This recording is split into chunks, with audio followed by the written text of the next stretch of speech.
Hi, my name is Newell Davis with World Composting, and today we're going to take a look at the Vermibag Max. Now, it's been 30 days since our last update, and we're going to add about 6 pounds, 6 ounces of food this time. So we're going to do a fairly large feeding. I think I've gone as high as like 8 pounds of food, so this isn't quite as large. But I want to make sure that this system is ready to go. I'm not going to do the harvest this time. I really do need to do one. I know we're up near the top here, and I really need to drop it down a few inches.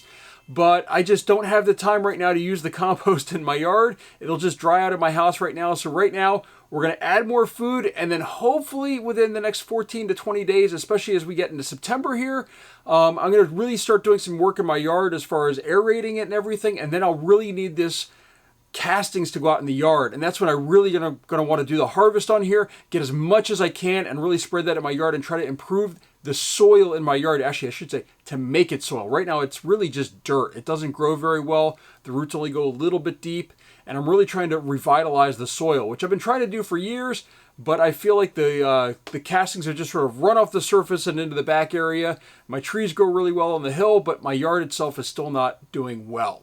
So with that, let's go take a look at our Vermibag Max. Let's see how it's doing. I bet the worms are hungry. I bet they've gone through all the food, and they're going to want another large feeding like this. So let's go take a look. All right, here we are with the Vermibag Max here. Let's go ahead and open this up. Take a look and see how this system is doing. As I said, it's been about 30 days. All right, this is fully empty, it looks like. So the first thing we're going to do actually is we're going to refresh this. I've got some apple cider vinegar over here, and one of the great things about this trap is you can just pour this in right through the top. These holes are large enough, and there should already still be some soap in there. Try to be as careful as I can. Now I can also add some water in here to help kind of refresh it as well. I'll do that in a little bit, maybe off camera. But yeah, just a little bit of apple cider vinegar, a drop of Dawn dish soap, and then a little bit of water, and that way fruit flies will go in there and then they don't get out. Of course, I'm not seeing any in the system. It looks really good. We have our blue tarp on top, and as you can see by this gray dust here, those are, you can see that moving down right over here. This gray dust, that is that's dead bugs. Those are your springtails. They tend to get on top of there and jump around a little bit. Actually, let me just show you here the bottom here. It's a little bit moist, but not too bad. So it's not like it's dripping. So we're going to put that off to the side. And look at this. These worms have really chewed up this material here. You can see that they've gone on top of the cardboard. And there's actually a little bit of mold in here as well, which is fine. But you can see that they've really started eating up this cardboard as well, especially in the center section. You can just see, look at all these worms here. These guys have run out of food completely, and they need more. And they look really healthy. And again, they're making some great castings in here. Surprised that I'm seeing a moldy section like this. Actually, typically they're going into the sections like that. Sort of trying to take those out. Oh, let's just zoom in just a little bit more. There we go. But normally they're kind of like those sections, but it's a little bit dry over here maybe. Maybe that's why they're not over there. You can just see though, I mean, look at all the worms that are in these handfuls. They're really liking this bedding material and the food that we're putting in there. They're doing a great job. You can just see, I mean, every single scoop here has handfuls. And we added pine shavings, it looks like, too. So they are slowly working through those. Those definitely take a longer time to break down. But you can see, I mean, it's just very healthy worms in here. They look great. Material's a little bit compacted, maybe. But it does need to be harvested. I mean, it's every time I fill it, we seem to always end up a few inches below the top, even though we're adding a ton of food. Look at this, almost a worm ball right there. A lot of worms in here. They look really good though. I mean, they really do. We've got some stuff that's growing right here, some peppers, like we had in our urban worm bag. It happens when you throw in pepper plants, you get peppers that grow. Not a big deal. Plow them back under. The worms will take care of those as well. Again, we've got some of our husks here. They really do like these husks. And you can see right there, you got a couple worms right on top here that look really healthy. These look like they have cocoons in them. I wonder if they're trying to rub their cocoons out in these husks here, which are a little harder. They look like I don't see any cocoons. I actually haven't seen cocoons in a while in my systems, but I mean, there's tons of worms in here, so it's not like they're not making cocoons. I'm just not finding them. But you can see, I mean, looks really good. This material, They're really breaking this stuff down well. There's a ton of, just absolutely ton of worms in here. They're doing a great job. Let's go ahead and dig over here just a little bit. Again, you can see worms in every handful that we get. Very healthy. The system really is doing well. I had some rough goes with this system at times where the fruit flies and everything, but it's really recovered now that I've got the trap in there and I'm actually adding real food and covering it up every time. I haven't seemed to have any issues with that anymore. But we got a mango seed here. These always take a while to break down, these mango seeds. That's fine though. And by the way, when you're harvesting these things, if stuff comes out on the bottom, you just throw it right back in the top. So these are really easy systems for people that are looking to get into worm composting. They just do, they're really easy to use, I feel, compared to some of the other systems. Okay, look at that. Another big handful of worms right there. It's really just a lot of worms in this system. Again, a little dry in these corners. That's not surprising because the tarp does not go all the way to the corners necessarily. It lets off a little bit of room there. Let's just grab one more thing right here in this front section. Again, still tons and tons of worms in this section. As we break it apart, look at that. Just tons of them in there. And every time I have a chunk fall off, there's just more and more underneath them. You can see it really right here. You can just see all of them moving around. So this system is just doing incredibly well.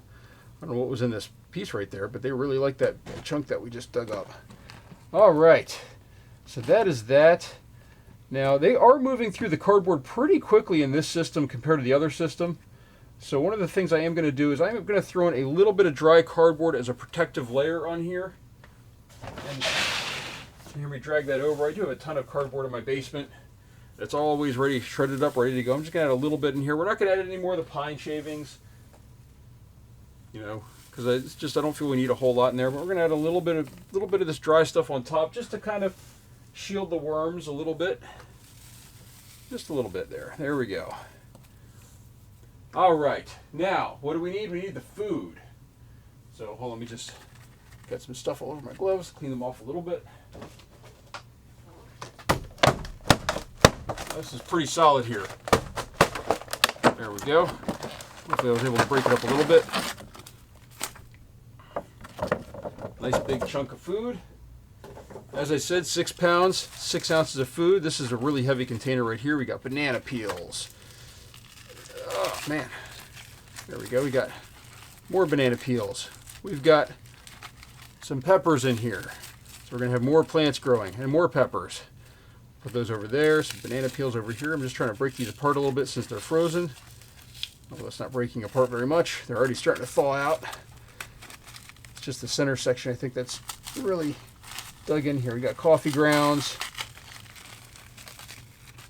Got some broccoli right here. Some broccoli stems. More banana peel. More coffee grounds. We've got some more pepper. Banana peels. We've got some top part of the stem there. This is I think that's an apple. I'm pretty sure that's an apple, not a pear. Okay, so you can see on the other side here, we got all this broccoli that's coming off. So we got these big chunks of broccoli and some tea leaves in there.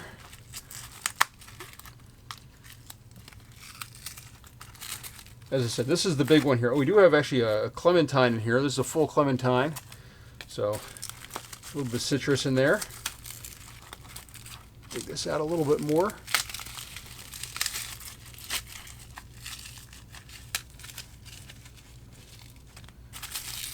And here we go. All right. Broke apart a little bit more than I thought it would. I was a little worried when I first dumped it in there. This looks like this is a pear stem right here.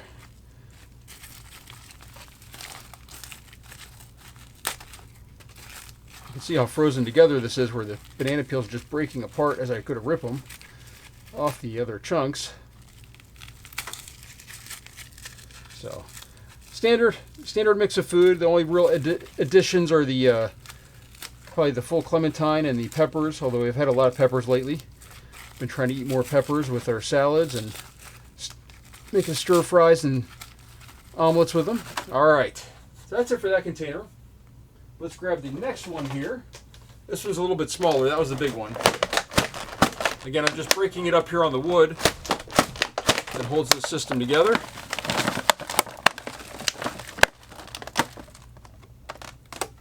Where's the, there we go.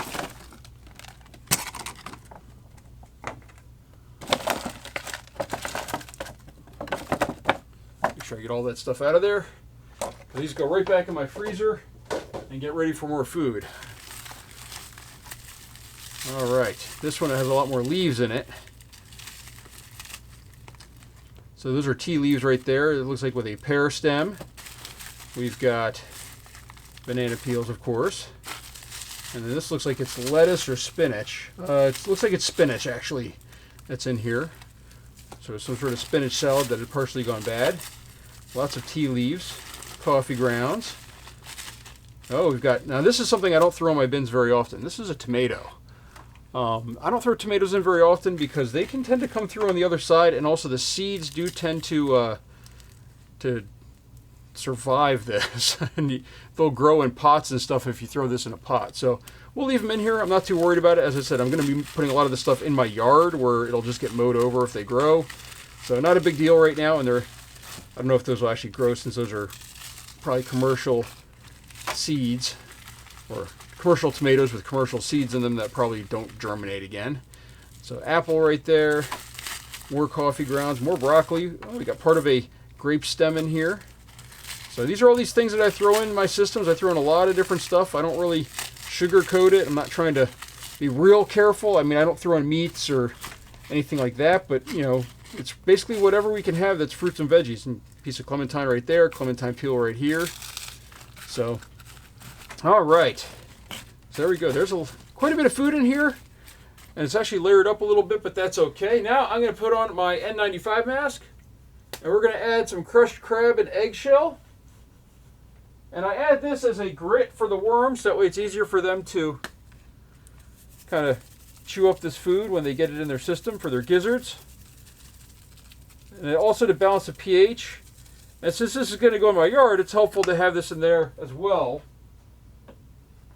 So there we go, it's nicely covered. And now the last part we need is our cardboard. So I've got my cardboard pre-soaked in this container here. And this is just, again, I reuse a lot of plastic containers that I get, so you're going to see a lot of water come out of here. The top part's usually a little bit dry. As we get down into it, it gets a little bit more moist. And the moisture content in this system was pretty good, so I'm not too worried about that. Although I was really happy to see that they chewed up through some of this cardboard. In my urban worm bag, I found that they're not really going through the cardboard as quickly with the European night crawlers. So not sure why that is. They seem to have slowed down on it. I don't know if it's a moisture content thing or microbial thing. There's just not enough microbes on the cardboard. But they really did slow down on eating the cardboard compared to the food that they whipped right through. So just scraping out the last of this. A little bit of water left in there.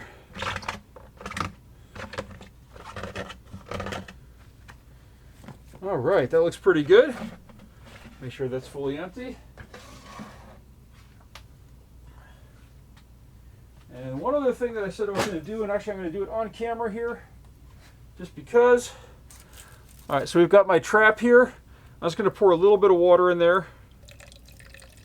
Water down that the vinegar that I put in there. There should already be soap in there, so I'm not too worried about that. We're going to put that back off to the side, though. I did that over this so that way I could dump that extra water in.